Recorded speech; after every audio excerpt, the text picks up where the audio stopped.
change on a 2014 Harley Davidson Dyna. So this will be part one of a two-part series. For today we're going to do that motor oil. In the next video we'll be doing a transmission and primary fluid. So we've got one of our oil kits here. So I've got the Spectro Platinum full synthetic kit. So I've got 3 quarts of 20W50 full synthetic. An oil filter with 3 O-rings in it for all your drain plugs. Got a derby cover gasket here. Primary fluid. And then we've got Spectro 6-speed transmission fluid as well. So everything that you need to do your oil change will come in our kit. So from gaskets, filters, oil, everything. So we'll go ahead and get started by removing the fill plug to allow air into the motor. So when you drain it, it gets everything out. Then we'll pull the filter and the drain plug out. Alright, so first thing we want to do when we're draining the oil, we're going to pull our fill stick, or our dipstick out. Don't get to pull it all the way out, just set it in there halfway. That way air can get into the motor, so when you're draining it doesn't burp out. Alright, so we're going to drain the oil out now. What you want is you need a little pick to pull the O-ring off the drain plug, and then a 5/8 socket to pull that drain plug out. So it's located here on the left side of the bike, right underneath basically where your primary cover would be.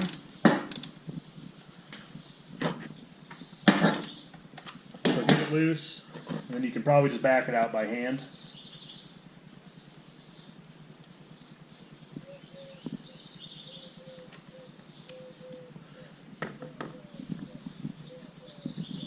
So this bike had about 30 miles put on it this morning before we changed the oil, so we know the oil is good and hot, circulated.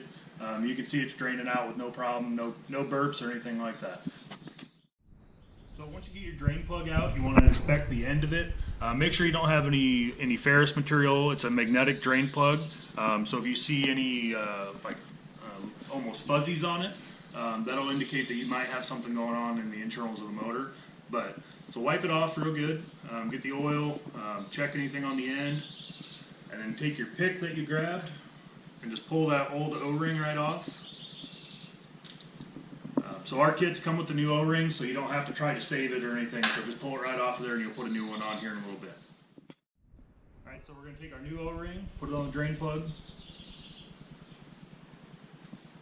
Just slide right over your threads here, and then we're going to screw it back in. So we've let this oil drain for about 5 minutes here, pretty much slowed to a slow drip. So when you tighten this back up, you really don't need to put too much force on it. You just want to get it snug. And that's all there is to it. Alright, so we're going to pull the oil filter off now. So we've got a 3/8 ratchet with a couple of extensions on it. And I've got one of the oil filter wrenches. You can pick these up at your local Harley shop or whatever. But they have the cutout in the end to fit around this crank position sensor. So I've got paper towels stuffed in underneath here to try to catch a little bit of the runoff. And then I'm just going to get it started, break it loose with this. So this filter's on there pretty tight. There's no need to put a filter on this tight. So just get it loose, get it started, and pull it back out. And then I've got this little funnel here. It can slide here underneath the filter. Just get it tucked back in there, and it's got a little tube there, so any runoff off that filter will hopefully make it into the drain pan. So you may need to put your wrench back on it just to get it going again.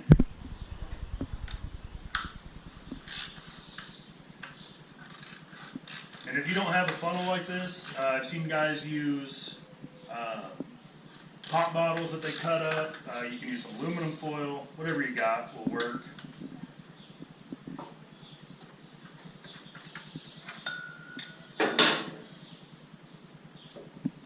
Kind of finagle the filter out here through the front, and then I just like to set it in the oil pan to drain.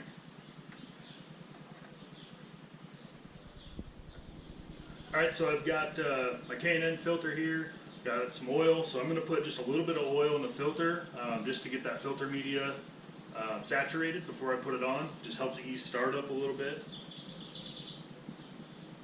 It doesn't take a lot, just a little bit in there. And then I just take the filter and just kind of roll it around, get that oil spread around. So then I'm going to dip my finger here in the used oil, just lubricate that gasket on that filter, help you get a good seal. And then one thing that you want to check before you put the new filter on, take a look and make sure that your gasket from the old filter did not hang up on this filter housing or anything. If you double the filter, you'll end up with a leak there.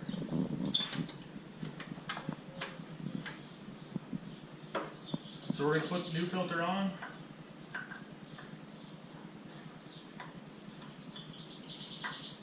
We're just going to spin it on so that it's hand tight.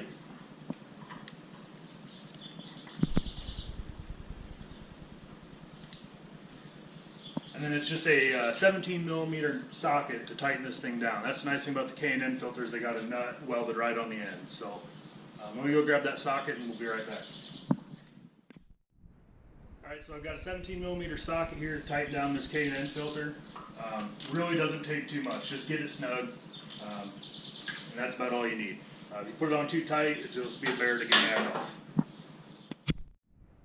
Alright, so we've got oil drain, got the filter changed. Now we're just going to put in the fresh oil. This bike takes, the spec says 3 quarts. We're going to put about 2.5 quarts in, start it up, let it run, check the level, and then add if needed. It's easier to add some extra if you need to rather than take it back out. So dipstick comes right out, set it somewhere clean.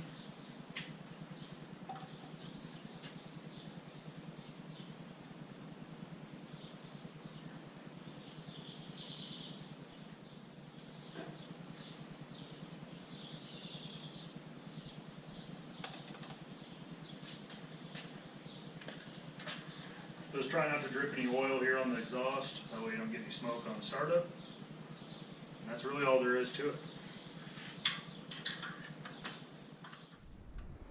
Alright, so we're going to start the bike up, let it run for 10-15 seconds, get that oil circulated, and we'll go back and double check the oil level.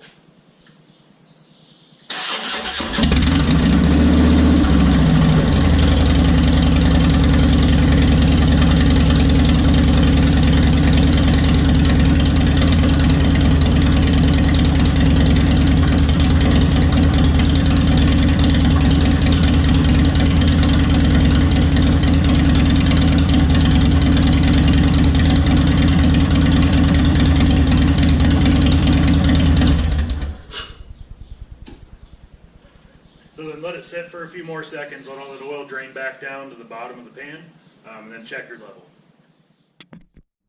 Alright, so we've let the bike sit for a few seconds, so I'm going to pull the dipstick again and double check the oil level. Now you're supposed to check your level with the bike on its kickstand or on the jiffy stand. So by checking it with the bike upright here on the lift, it's probably going to be a little high, but it should be close. So you can see it's right there at the full mark. So when we get it off, I'll double check, and if I have to add a little bit at that point, then we can. Alright, so that's the motor oil change. Really there's not that much to it. You can do it yourself in your garage really in 20-30 minutes.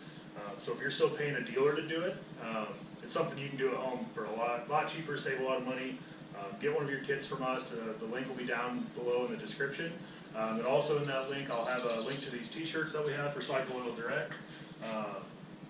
So you've got an American flag with a Harley V-twin engine in them. So get one of those ordered up on your next oil kit order. Watch our next video. We'll be doing the transmission fluid and the primary fluid, so that'll be part 2 of the series.